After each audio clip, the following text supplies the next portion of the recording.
Hey fellow tennis nerds, I hope all is well. I'm in Malta right now, sitting in my hotel room, well, on the terrace of my hotel room. Here you can see Malta and Slima, where I'm staying at the moment, in its best light. Sunny today, good weather. I am not here to play tennis. I am meeting some family and doing some other business stuff and personal stuff. So been enjoying it so far. It's been a good trip. Did play tennis yesterday, and we'll talk about heavy rackets on my Patreon. This is like the Pure Aero VS, and it's very far from stock, so it's a bit heavier. It's overall, I think, 360 grams. Video to come tomorrow, I think it should be. So for you members and patrons, look forward to that. But this week is more about Miami Open. It's been an interesting one so far. Lots of rain, so a little bit of delays. The form continues with players like Alcaraz, Sinner, Medvedev looking really strong. But there have been some upsets as well. We've seen Taylor Fritz go out to Seyboth Wild. This is badly pronounced by me, not a Brazilian guy, but he can beat pretty much anyone when he's on form. Chapo looked good against Tsitsipas and won in straight sets, so that was a good sign for Chapo fans. And we have Murray, Andy Murray, who I talk about in many videos apparently. He beat Etcheverry and he's still going strong. So it was a huge celebration from him, and it shows how much it means that he can still win matches on this level. So that was pretty fun to see. Big shame for Tommy Paul. Had a nasty roll of an ankle, something that happened in Indian Wells, but it kind of was the same angle now, I think, and it did not look nice. He did it against an upcoming American talent who you gotta keep your eyes on, Martin Dam. Same generation, 20 years old as Alcaraz and Rune. Big game, big serve. Plays with a Technifiber T-Fight 305. So this guy is someone to watch. Another young star in the making. Some other comments on the ATP side of the Miami Open. Tiafoe is still looking for his form. Casper Ruud is winning matches, but he's looking for better organization. Plastic chair to change. This is a joke. And you know why it is? Because the owner of the tournament is too cheap to put up something good for the players. The players come here every year to play, to put on the show in front of tens of thousands of people, and then they treat us like this. Go to a trailer for 5 minutes in a room with nothing, and just a plastic chair to change. Maybe they can put some towels, maybe some cold water, for the players' comfort. And it's not your fault, I'm just saying how bad it is. Casper, I will let them know. I mean, I didn't know about this. No, I know you didn't know, but I'm telling you now. And you have to take it on to the ATP or whoever is in charge. Andrea, Massimo, whoever. Because every time the players complain, nothing happens. After the match, I will report it for sure, okay? Please, thank you. It seems to be some frustration around locker rooms and access to water and stuff like that. Seems pretty basic. It's a bit shocking. I've heard some comments from Pro Tour players when I've been traveling around on the ATP Tour that it looked quite glamorous sometimes on TV and when you see the Netflix documentaries, but then sometimes these tournaments can be pretty badly arranged, and I've seen some up close, so I can say that for sure. So not everything what you see is true, or it might look a much more polished version of what it really is. And I think he has some good points. Casper is usually quite polite. Women's event, Swiatek keeps dealing out breadsticks and bagels in her bakery. She beat Georgie 6-1, 6-1. Apparently so much better than most of the players that she can just keep winning with these massive scores. We had also Osaka showing great progress in her comeback, beating Svitolina, so that was a good win and a good sign of her playing in the good direction. Sakkari is also maintaining form so far in Miami.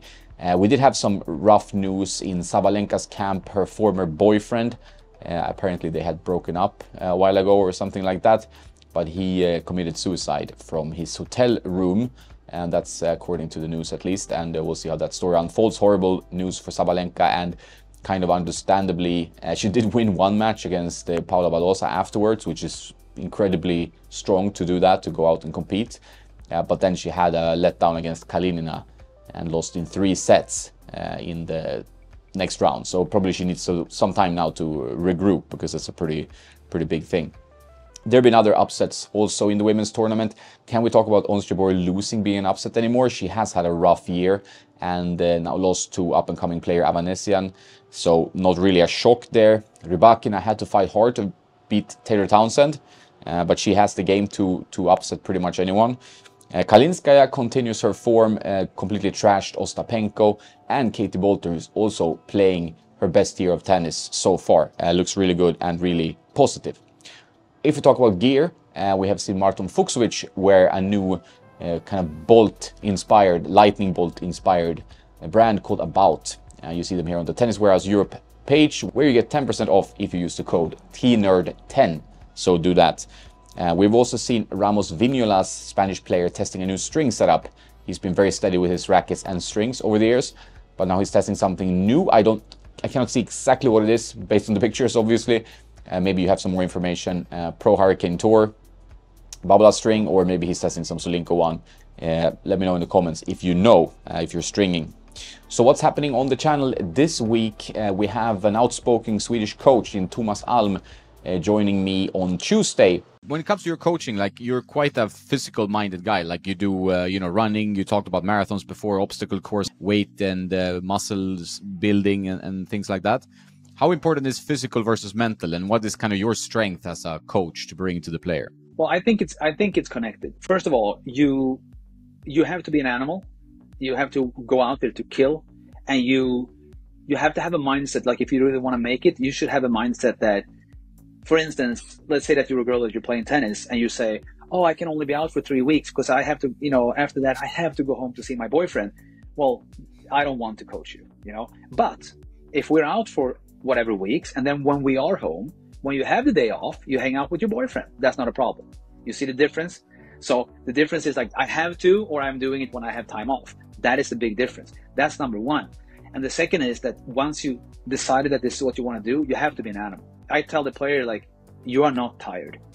You're not tired. Like, great players, I mean, I saw this thing on Instagram. It's true. Great players don't get tired. Just play, you know, if you want to be good. You know, I'm not going to lie to you. You know, you have to just shut up and play. You cannot be tired until I tell you you're tired, because I can see this. I've worked as a personal trainer for many years. I've worked with tennis for so long, and I can tell if you're strong physically, you're going to be strong mentally. He's been coaching loads of players, been traveling around in many different countries, and has some interesting stories and opinions about the tour. Quite outspoken stuff, so I think you will enjoy that one. I did for sure. And I've asked you on Instagram for more recommendations around guests you want to see on the podcast. Sometimes it's easy to find good guests, sometimes it's more tricky. I have some interesting ones coming up already, but I want your ideas. I want to kind of crowdsource. It's a community after all, I think, Tennis Nerd. That's how I see it, at least. Thanks for your opinions there. Really appreciate it. There will be a video later in the week where I help a 73-year-old find his next racket. Here with Joe Lorenzo, father to Shane Lorenzo, one of the patrons, a fellow tennis nerd.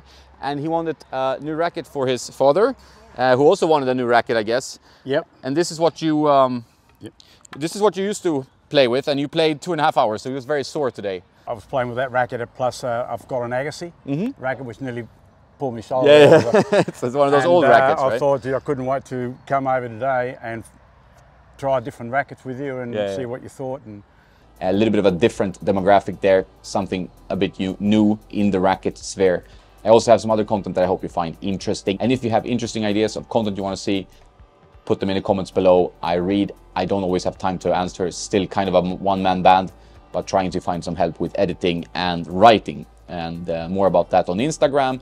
And if you want to contribute, you know where to find me. Just use the contact us form, write in the comments, and we'll see if we can find a way for you to contribute to Tennis Nerd and the community in a good way. That's it for today. I hope you enjoyed the video. Sundays, that's This Week in Tennis. Tuesdays for the podcast. And on Thursday, we'll have some interesting racket content. Have a nice day, and don't forget to play some tennis.